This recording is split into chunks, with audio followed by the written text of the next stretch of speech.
말씀 같이 보겠습니다. 사무엘상 8장 1절에서 9절 말씀입니다.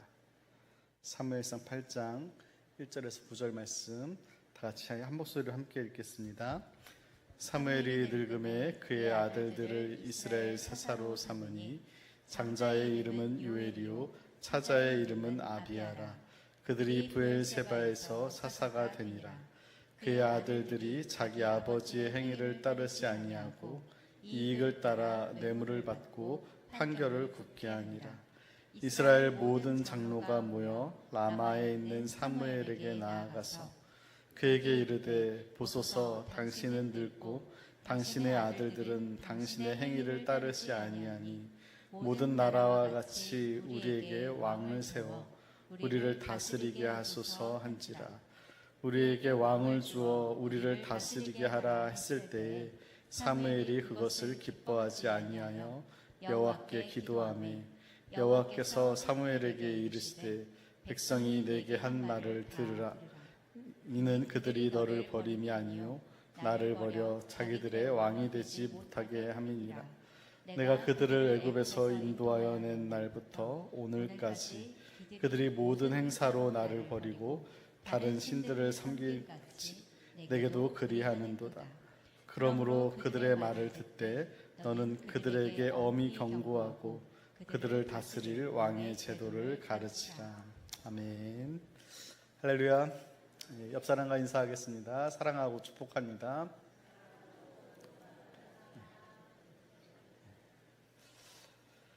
지난주는 창립 60주년 예배로 드렸고요. 그 전에 우리가 그 전주에 사무엘상 7장 말씀에서 이스라엘 백성들이 하나님을 섬기긴 했는데 한 가지 빠진 것이 있었는데 바로 전심을 다해서 하나님을 섬기지 않았다는 것을 사무엘이 가르쳐 주죠. 그래서 사무엘을 통해서 이스라엘 백성들이 우상을 제거하고 마음을 하나님께로 향하게 되고 하나님만 섬기게 되면서 모든 블레셋의 전쟁에서 승리를 하게 되고 하나님께서 그 모든 적들을 막아주시고 평화를 허락해 주셨는데요. 그 기간이 사무엘상 7장 13절에 보니까 사무엘이 사는 동안이라고 되어 있습니다. 블레셋의 총 공격 속에서도 사무엘의 그 기도를 통하여서 그 우레를 내려서 그 블레셋을 다 도망가게 만들고 그리고 더 나아가서는 그 후에 모든 적들과도 평화를 이루게 하나님께서 하여 주셨습니다. 그리고 나서 오늘 본문이 나오는데요. 첫 구절이 오늘 설교 제목처럼 사무엘이 늙음에입니다. 이것은 단순히 사무엘이 육체적으로 늙은 것만을 나타내기 위해서 기록한 것이 아니라 먼저는 시간이 많이 지났다는 겁니다. 7장까지만 해도 사무엘이 이제 제사장이요 사사로 쓰일 때니까 그때는 아마 30대 정도, 30대 초반 그 정도였는데 그래서 왕성하게 제사장으로서 사사로서의 사명을 잘 감당했는데요. 근데 오늘 사무엘이 늙음에 할 때 이 늙을 때는 벌써 이 사무엘이 나이가 60살이 넘었을 때입니다. 그러니까 한 30년 정도가 중간에 확 넘어가 버린 것이죠. 그 사이에 얼마나 많은 사무엘이 많은 일들과 헌신을 했는지 모르는데 그것들은 다 없고 시간이 많이 지나서 사무엘이 늙음에라고 시작을 하고 있는 것이죠. 그러니까 앞의 분위기와 전혀 다른 분위기로 또 일이 진행되는 것 같은 그런 모습을 보여줍니다. 사무엘이 그동안은 제사장으로서 그동안 또 사사로서 능력 있는 모습만 보여줬는데요. 그런데 사무엘이 늙음에라는 이 한마디에 어쩌면 사무엘에게 뭔가 위기가 찾아왔을 수도 있다는 것을 암시해주고 있는 것입니다. 사무엘이 여러분 지난번에 우리가 사무엘서를 계속 보고 있는데 사무엘이 하나님께 말하면 그 말이 하나도 땅에 떨어지지 않았고요. 사무엘이 기도하면 막 우레를 내려서 적들을 멸하기도 했었는데요. 그런 능력 있고 믿음 좋은 이 사무엘에게도 늙음과 또 고난과 위기가 찾아왔다는 것을 오늘 본문에서 보여주고 있습니다. 사무엘이 늙음에라고 하고 그 다음에 사무엘이 당하는 위기에 대해서 오늘 말씀하고 있는데요. 우리 2절 3절 말씀 같이 읽어보겠습니다. 장자의 이름은 요엘이요 차자의 이름은 아비야라. 그들이 브엘세바에서 사사가 되니라. 그의 아들들이 자기 아버지의 행위를 따르지 아니하고 이익을 따라 뇌물을 받고 판결을 굽게 하리라. 사무엘에게 두 아들이 있는데요. 요엘, 이 요엘이라는 이름의 뜻은 여호와는 나의 하나님이시다라는 뜻입니다. 그리고 두 번째 차자는 아비야라는 아들인데요. 이 뜻은 여호와는 나의 아버지다라는 뜻입니다. 아마도 사무엘이 그렇게 이름을 지어줬겠죠. 내 두 아들이 정말 여호와는 내 하나님이시다, 여호와는 나의 아버지시다, 그런 고백으로 살아가기를 원하는 마음으로 그렇게 요엘과 아비야라는 그런 이름을 붙여 주었습니다. 근데 이 사무엘의 아들들은 그렇게 좋은 이름을 가지고도 오히려 그 이름과는 정반대의 삶을 살게 되는데요. 3절에서 보면은 아버지의 행위를 따르지 않고, 아버지는 누구죠? 사무엘의 행위를 따르지 않고 이익을 따랐다는 거예요. 어떤 이익이냐면 뇌물을 받고 판결을 굳게 하는 거예요. 그러니까 불의를 행하는 것이죠. 참 아이러니한 것은 아버지는, 사무엘은 철저하게 하나님 앞에서 하나도 흐트러짐 없이 평생을 섬겨왔는데 몇 대가 지나간 것도 아니잖아요. 그죠? 몇 대가 지나간 것도 아니고 바로 이 사무엘의 자녀들이 사사라는 그 직책을 가지고 있음에도 불구하고 이처럼 판결을 굳게 하고 뇌물을 받고 죄악을 범하고 있는 그런 모습을 볼 수가 있습니다. 더욱이 이것을, 그러니까 이들이, 사무엘의 아들들이 그러한 죄악을 범하는 것에 대해서 하나님과 사무엘만 아는 것이 아니라 이스라엘 백성들이 다 알고 있었다는 겁니다. 마치 그 엘리 제사장의 자녀들 홈리와 비느하스랑 비슷하지 않나요? 그죠? 근데 엘리의 가정과는 다른 점이 있습니다. 그것은 뭐냐면 엘리는 자신의 자녀들을 하나님의 뜻대로 양육하지 않은 것에 대해서 하나님께서 어떻게 하셨죠? 크게 책망하고 심판하셨죠. 근데 사무엘은 이런 부분에 대해서 하나님께서 책망하거나 심판하거나 경고한 말씀이 하나도 없다는 겁니다. 오히려 이런 일 후에도 마지막까지 사무엘은 더 귀하게 하나님께 쓰임받는 그런 모습을 볼 수가 있습니다. 열왕기서에 보면은 요시아라는 왕이 있는데요. 유다의 왕들이 대부분 다 악한 왕들이 많은데 그 중에 몇 명 안 되는 선한 왕 중에 한 명이 바로 이 요시아입니다. 하나님 보시기에도 합당하고 처음부터 끝까지 다윗의 길로 행한 그런 왕이었는데요. 그러한 선한 왕이었음에도 불구하고 이 요시아 왕의 아들들이 있었는데요. 성경에 나오는 여호아하스, 또 여호야김, 시드기야, 이 세 아들이 다 그 후에 왕이었는데, 근데 이 세 아들이 다 요시아의 그 아버지의 믿음을 유업으로 잘 받았으면 괜찮은데 그렇지 않고 악한 왕이 되어서 하나님을 온전히 섬기지 못하고 결국에는 이스라엘을 멸망의 길로 가게 만들었습니다. 그것을 볼 때 믿음의 유산을 다 자녀들에게 물려주고 대를 이어서 하나님을 잘 섬긴다는 것, 그것이 결코 쉬운 일은 아니다라는 것이죠. 여러분, 사무엘이 요엘과 아비야에게 수도 없이 책망했을 거예요. 그리고 충고도 했을 겁니다. 그들이 믿음으로 돌아오게 하기 위해서 최선을 다했을 거예요. 그리고 누구보다도 그 자녀들이 그렇게 믿음으로 살지 않는 것에 대해서 힘들어하고 마음 아파하고 눈물로 기도했을 겁니다. 만약에 그렇지 않았다면 사무엘도 엘리 제사장처럼 어떻게 됐을까요? 하나님께 책망을 받았겠죠. 오늘 이렇게 예배드리는 우리 성도님들 중에도 사무엘과 같은 그런 상황 가운데 있는 분들이 있을 겁니다. 부모님을 이렇게 믿음으로 잘 섬기는데 자녀들이 아무리 말하고 달래고 혼내도 신앙의 길에서 어긋나는 그런 상황들이 꽤 많이 있죠. 그래서 자녀들을 어떻게 해서든지 믿음으로 막 양육하고 싶어서 애를 쓰는데 그 모습이 다 보여요. 얼마나 그 자녀들을 위해서 눈물로 기도하는지 몰라요. 근데 자녀들이 돌아오질 않아요. 믿음 가운데 서질 않아요. 그럴 때 참 혹시 내 믿음이 잘못되어서 내 자녀들이 이런 것인가 하는 그런 마음이 들 때도 있어요. 근데 여러분, 이 자녀들을 믿음으로 양육해야 되지만 그것이 결코 쉬운 일은 아니잖아요. 그렇기 때문에 우리가 해야 될 일은 뭐냐면 자녀들을 위해서 기도하는 것을 포기하지 않는 거예요. 자녀들을 위해서 눈물로 기도하고 있다면, 전심으로 하나님 앞에 기도하고 있다면 하나님께서 여러분의 마음을 아실 거예요. 그리고 여러분의 눈물의 기도를 다 들으실 거예요. 지금 당장은 아닐지라도 언젠가는 그 자녀들을 하나님께서 그 마음을 변화시켜 주실 줄로 믿습니다.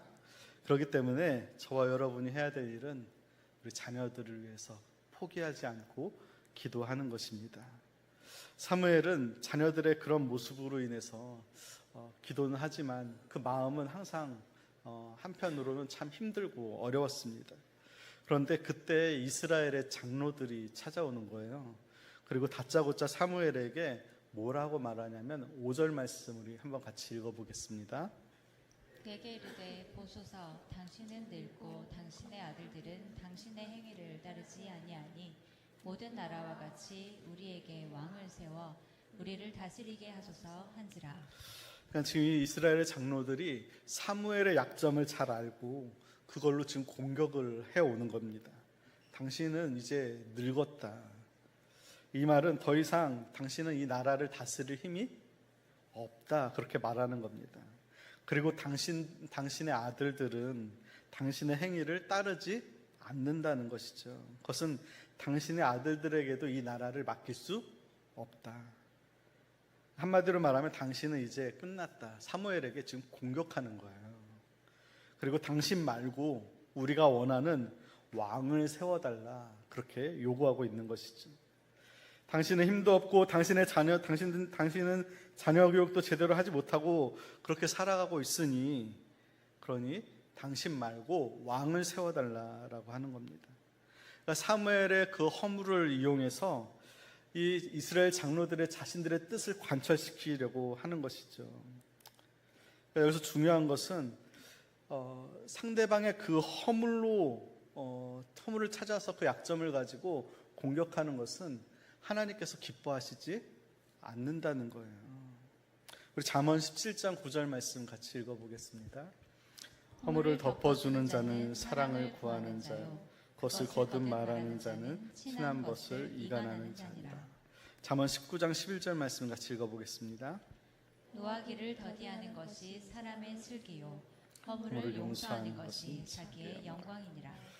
사실 그 상대방의 그 허물을 드러낼 자격이 여러분 우리에게는 없다는 거예요. 왜냐하면 우리야말로 안 걸려서 그렇지, 여러분 우리의 마음의 허물과 우리 삶의 허물을 만약에 하나님께서 밝히고자 한다면 여러분 우리가 누군가의 약점과 허물을 말할 자격이 있을까요? 없을까요? 예? 여러분 안 걸린 거죠? 그죠? 다 있죠. 하나님께서 우리의 허물과 그 약점을 가지고 만약에 판단한다면 여러분 이 자리에서 예배드리기에 합당한 사람이 누가 있겠습니까? 시편 32편 1절 말씀 같이 읽어보겠습니다. 허물의 사함을 받고 자신의 죄가 가려진 자는 복이 있도다. 허물의 사함을 우리는 받은 겁니다. 그리고 우리의 죄가 가려졌기 때문에 우리는 복이 된 것이죠. 여러분 그렇기 때문에 우리도 마찬가지입니다. 어떤 상황에서도 심지어 나를 반대하고 힘들게 하는 그런 사람들이라 할지라도 여러분 그 사람의 허물을 이용해서 내 뜻을 이루려는 그런 모습이 아니라 그들의 허물을 가려주고 하나님의 사랑을 드러낼 수 있는 그런 저와 여러분 되기를 주님의 이름으로 축원합니다. 사무엘은 지금 육신적으로 늙었고 힘이 없고 또 가정적으로는 또 그 자녀들이 자신의 뜻대로 따르지 않는 그런 상황 가운데서 그동안에 이스라엘 백성들이 사무엘에게 와가지고 기도해달라고 하면은 기도해주고, 또 말씀을 들려달라고 하면 말씀을 들려주고, 또 어려운 일이 생겨서 해결해달라고 하면 해결해주고, 그렇게 다 했는데 그럼에도 이스라엘의 이 장로들이 사무엘의 그 약점과 허물을 들추어내면서 너 필요 없어, 그리고 너 대신에 왕을 세워줘, 그렇게 이야기하고 있는 그런 상황 가운데서 여러분 사무엘의 입장을 생각해 보면 억울할 수 있잖아요. 그죠? 자신이 지금까지 어떻게 이스라엘 백성들을 여기까지 이끌고 왔는데 자신이 사는 동안 하나님의 은혜로 그동안 블레셋이 쳐들어오지도 않고 평화 가운데 지내게 되었는데 이제 와가지고 필요 없다고 하는 그런 말을 가장 가까운 사람들이 하니 사무엘의 마음이 참 비참하지 않았나 그렇게 생각이 듭니다. 그래서 사무엘은 그렇게 요구하면서 왕을 세워달라는 이스라엘 장로들의 그 모습을 보면서 6절에 보면은 사무엘이 그것을 기뻐하지 아니했다라고 되어 있습니다. 이 기뻐하지 않았다라는 이 단어가 라라는 단어인데요. 그 뜻이 박살나다, 상처를 입다, 불쾌하다 그런 뜻입니다. 그러니까 그 이스라엘 장로들의 이야기로 인해서 지금 사무엘은 상처를 되게 심하게 입은 상태입니다. 당연하잖아요. 사무엘이 아무리 늙었다고는 하지만 여전히 지금 사역할 힘이 있어요. 그리고 지금까지도 그랬지만 앞으로도 계속해서 하나님께 쓰임을 받거든요. 나중에 사울 왕을 세우기도 하고 다윗에게 기름 부음도 하고 그렇게 여전히 활동을 하고 있는데, 그러한 사무엘에게 당신 늙었으니까 이제 당신 말고 왕을 뽑아달라고 하니 사무엘 입장에서는 되게 불쾌하기도 하고 기분이 나쁘기도 하고 상처를 받기도 한 것이죠.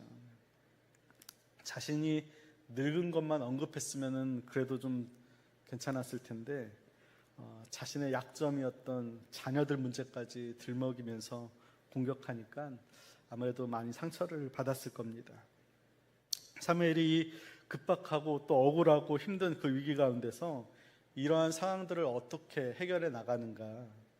먼저 사무엘은 자신의 그 상한 감정과 또 분노를 표출하지 않았다는 겁니다. 만약 제가 사무엘이었다면 거기서 장로들을 혼냈을 것 같아요. 아니, 내가 당신들을 어떻게 지금까지 이끌어 왔는데 무슨 소리를 하냐. 그렇게 혼냈을 것 같은데 사무엘은 단 한마디도 그들을 향해서 하지 않았다는 거예요. 원망도 또 독설도 말하지 않았다는 것이죠. 사무엘은 오히려 이런 자신의 그 아픔과 배반과 그 분노의 마음을 다 주님 앞에 내려놓고 6절 끝부분에 보면은 사무엘상 8장 6절 끝부분에 보면 여호와께 기도했다라고 말씀하고 있습니다. 자신의 답답한 마음, 상처받은 마음을 가지고 누구 앞에 나아갔다는 거예요? 하나님께 나아갔다는 거예요. 아마도 사무엘이 이처럼 욱할 수 있는 그런 상황에서도 감정과 분노에 치우치지 않았던 것은 사무엘이 늘 기도해 왔기 때문입니다. 여러분, 기도야말로 우리 안에 다른 것이 왕되지 못하게 막아주는 그런 능력인 줄로 믿습니다. 저도 늘 기도하는 것 중에 하나가 어떤 상황과 일들을 만나도 좀 분을 내거나 또 내 옳음을 증명하기 위해서 한 영혼을 실족하게 하는 일이 없게 해달라고 늘 기도를 합니다. 근데 잘 안 될 때가 많이 있어요. 내가 옳고 상대방이 틀렸음을 밝히기 위해서 저도 모르는 사이에 큰 소리를 낼 때가 참 많이 있더라고요. 근데 그렇게 큰 소리 내서 내 옳음을 증명하고 밝힌다고 해도 그렇게 해서 내가 맞았고 내가 이겼는데도 불구하고 마음에는 평안이 없더라고요. 그러니까 내 분노를 때로는 다 쏟아내면 시원할 것 같은데, 그런데 그 다음에 찾아오는 것은 내 안에서 정말 하나님이 왕되지 못하는구나.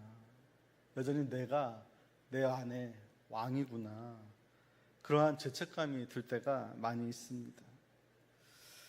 여러분, 내가 왕이 될 때가 얼마나 많이 있습니까? 내 안에 분노가 왕이 될 때가 있고요. 내 안에 내 자존심이 왕이 될 때가 있고, 내 안에 어떤 합리적이고 합당한 것들이 내 안에 왕이 될 때가 얼마나 많은지 모릅니다. 근데 여러분, 오직 하나님만이 나의 왕이라는 것을 고백할 수 있는 그런 저와 여러분 되기를 바랍니다. 그러기 위해서는 내 자아를 십자가에 못 박아야 되는 겁니다. 그래서 사도 바울은 빌립보서 1장 21절 말씀에서 한번 같이 읽어보겠습니다. 이는 내가 사는 것이 그리스도니 죽는 것도 유익하니라. 그러니까 그리스도가 내 안에서 왕되게 할 수 있다면 죽는 것도 내게 유익하다. 여러분, 내 안에 누가 왕이라고요? 예? 예, 그리스도가 왕이다. 사무엘은 아마도 하나님 앞에 나와서 하나님, 이 내 안에 있는 이 분노와 상한 마음을 저들에게 그대로 표출하지 않겠습니다. 다만 하나님 앞에 토로하고 싶습니다. 내 이 상한 마음을 하나님 앞에 다 쏟아내겠습니다. 그렇게 하나님 앞에 기도할 때 하나님께서는 그 마음을 하나님께서는 위로해 주시리라 믿습니다. 우리 사무엘 시편 62편 8절 말씀 같이 읽어보겠습니다. 백성들아 시시로 그를 의지하고 그의 앞에 마음을 토하라. 하나님은 우리의 피난처시로다. 시시로 그를 의지하고 그의 앞에 마음을 다 토해내는 것. 그러면 여러분, 우리의 억울함, 우리의 상처, 우리의 분노도 하나님께서 치유해 주시고 우리 모든 문제도 하나님께서 더 좋은 방법으로 해결해 주실 줄로 믿습니다. 여러분의 삶 속에 내가 의도하지 않았음에도 불구하고 일어나는 수많은 답답하고 또 아픈 일들, 그 일들 가운데 조용히 하나님 앞에 나아가세요. 그리고 하나님께 마음을 쏟아내며 기도하면 하나님께서는 내 안에 왕이 되어주시고 내 모든 마음을 다스려 주실 줄로 믿습니다. 하나님께서는 이렇게 사무엘이 그러한 마음을 토하며 기도할 때 즉각적으로 응답을 해주시는데요. 7절 말씀 같이 읽어보겠습니다. 여호와께서 사무엘에게 이르시되 백성이 내게 한 말을 들으라. 이는 그들이 너를 버림이 아니요 나를 버려 자기들의 왕이 되지 못하게 함이니라. 그러니까 사무엘이 지금 하나님께 다 쏟아내는 거잖아요. 뭐라고 쏟아낼까요? 저들이 나를 버렸다고, 하나님 이럴 수 있냐고. 그렇게 자신이 버림받았다고 하나님 앞에 마음을 쏟아내자 하나님께서 사무엘을 위로하시는 거예요. 야, 그래, 너는 그래도 한 번 거절당해서 좀 슬프고 힘들지. 근데 나는 저들한테 수백 년간 수많은 거절과 그런 배반을 당했다. 그리고 너를 버린 것이 아니라 나를 버린 것이다. 그러니까 너 그렇게 너무 아파하지 마 하면서 사무엘의 마음을 공감해주고 위로해주는 것을 볼 수가 있습니다. 여러분, 그 하나님께서 사무엘의 마음을 그렇게 위로해 주시고 그러면서도 사무엘에게 어떻게 해야 될지도 가르쳐 주고 있는데요. 그것은 사무엘이 생각했던 것과 정반대의 말씀을 해 주시는 겁니다. 분명히 하나님께서도 그 이스라엘 백성들이 지금 사무엘을 버린 것이 아니라 누굴 버린 것이라고요? 하나님을 버린 것이다. 그렇게 이야기했잖아요. 그러니까 애굽에서부터 나올 때부터 지금까지 그들이 늘 하나님을 버리고 다른 신들을 섬겼거든요. 그러니까 지금 와서 왕을 세워달라고 하는 것, 그것이 하나님 생각하기에도 기쁠까요? 안 기쁠까요? 그죠? 안 기쁜 거예요. 왜냐하면 하나님이 왕이신데 난 하나님 말고 다른 왕을 원한다고 요청하는 것이기 때문에. 그러면은 사무엘의 기도에 응답할 때 아니 무슨 왕이냐고 그런 소리 입 밖에도 내면 하나님께서 벌에 벌을 내리실 것이라고 그렇게 전하라고 그렇게 응답해 주실 것 같은데 7절에 보면 하나님께서 사무엘에게 백성이 내게 한 말을 어떻게 하라고요? 다 들으라는 거예요. 9절에도 그들의 말을 듣되. 그러니까 이스라엘 장로들이 사무엘에게 한 말이 뭐예요? 예? 사무엘에게 한 말이 뭐예요? 이스라엘 장로들이 그저 왕을 세워달라는 거예요. 근데 하나님께서 그 말을 들어주라는 것이죠. 그러니까 이스라엘 백성들에게 엄하게 경고하고 그리고 막 징계하고 책망해도 모자랄 판에 오히려 그들의 말을 들어주라는 것이죠. 사무엘은 기도하면서 자신의 억울함과 상처를 가지고 하나님께 기도하면서 어떻게 보면 장로들의 뜻을 꺾어달라고도 기도했을 거예요. 그런데 오히려 그들의 말을 들어주라는 응답을 받은 것이죠. 그러니까 내가 원하는 기도의 응답과 정반대의 응답을 받게 된 것입니다. 우리 사무엘이 하나님 말씀대로 순종하게 되는 것, 그것은 어떻게 보면 자존심도 버려야 되는 것이고 자신의 안에 있던 그 상처, 그들이 나에게 했던 그 배반, 그 모든 것들도 다시 되돌려줄 수 없게 되는 겁니다. 그리고 어떻게 보면 내가 틀리고 이스라엘 장로들이 옳은 것이 되는 걸 인정하는 것이죠. 그런데도 사무엘이 그 하나님의 응답에 한마디 반발 없이 의심하지도 않고 그 자리에서 순종하는 모습을 보여주게 됩니다. 우리 10절 말씀 같이 읽어보겠습니다. 사무엘이 왕을 요구하는 백성에게 여호와의 모든 말씀을 말하여 자신이 원하는 것과 정반대의 응답과 그 미션을 받았음에도 불구하고 하나님, 아니 어떻게 이스라엘 백성들에게 왕을 세우라고 할 수 있냐고, 저 못하겠다고 그렇게 거부하지 않고 자신이 받은 그 응답과 명령대로 그 말씀에 순종하는 그 사무엘의 모습을 볼 수가 있습니다.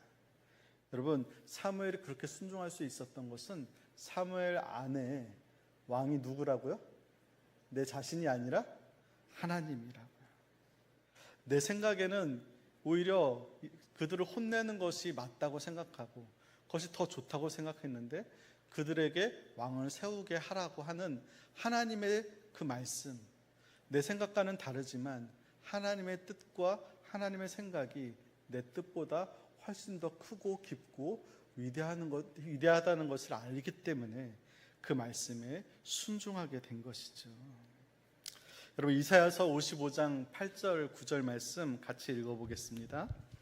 이는 내 생각이 너희의 생각과 다르며 내 길은 너희의 길과 다름이니라. 여호와의 말씀이니라. 이는 하늘이 땅보다 높음 같이 내 길은 너희의 길보다 높으며 내 생각은 너희의 생각보다 높음이니라. 그 하나님의 깊고 높은 생각을 믿는다면 지금 당장은 내가 이해할 수 없어도 내가 원하는 것과는 정반대의 응답을 주신다 할지라도 우리는 순종할 수 있어야 된다는 겁니다. 왜? 하나님의 생각은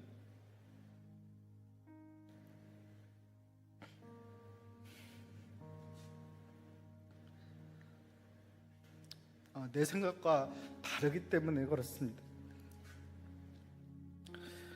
내가 생각하기에는 지금 이렇게 하는 것이 맞는 것 같은데 하나님께서 다른 길을 이야기하시는 거예요. 그러면은 이게 맞나 싶을 때가 있고 이대로 순종하면 나에게 더 이익이 될까? 그런데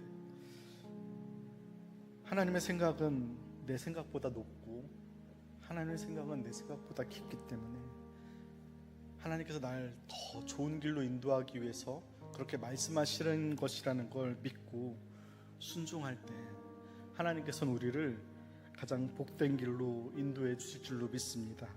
사무엘은 이 사건을 통해서 진정 내 안에 왕이 누군지를 다시 한번 깨닫게 되었습니다.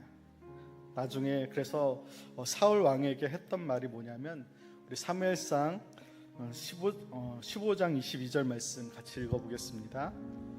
사무엘이 이르되 여호와께서 번제와 다른 제사를 그의 목소리 청종하는 것을 좋아하신 같이 좋아하시나이다. 순종이 제사보다 낫고 듣는 것이 순양의 기름보다 나으니. 사무엘이 이 고백을 할 수 있었던 겁니다. 여러분, 여러 가지 고난과 어려움이 있을 때 내 안에 왕으로 계신 주님을 더욱더 의지할 수 있는 그런 저와 여러분 되기를 바랍니다. 때로는 사람들 앞에 불평과 원망과 비난과 정죄와 분노를 쏟아내지 않고 오직 주님 앞에 나와서 그 마음을 쏟아내고 주님 앞에 맡기면 주님께서는 내 생각과 내 뜻대로가 아니더라도 더 좋은 길로, 더 선한 길로 우리를 인도해 주신다는 것을 믿고 여러분 하나님의 말씀에 정말 순종할 수 있는 하나님을 내 삶에, 내 마음에 왕으로 모실 수 있는 그런 저와 여러분 되기를 주님의 이름으로 축원합니다.